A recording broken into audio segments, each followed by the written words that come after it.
எங்க இருக்க? என் தம்பி சமாதிக்கிட்ட. நம்ம பசங்க போய் அந்த அபர்ணாவை தூக்கிட்டு வந்துட்டானுங்க. இன்னும் 5 நிமிஷம் அவ தலையை வெட்டி உங்களுக்கு செல்ஃபி அனுப்புறேன். அவசரப்பட்டு எதுவும் பண்ணிடாத. முதல்ல பசங்களை அங்கேருந்து கிளம்ப சொல்லு. நீ அங்கேருந்து கிளம்பு. எதுக்கு டாக்டர்? நான் விளையாட்டா ஆஃபீஸில் ஒரு செடியை பார்த்து இது 6 அடி வளருமான்னு கேட்டேன். வளரும்னு சொன்னா வந்து பார்த்தா அது 6 அடி வளர்ந்துருக்கு.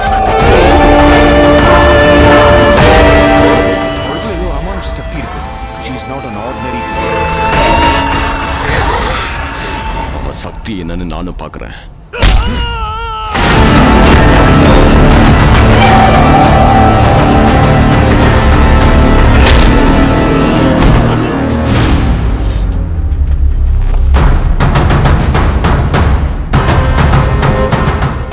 கோவில்ல இருந்தாலே உன்னை கொன்னு புதைச்சிடுவேன். இது ஏன் இடம்?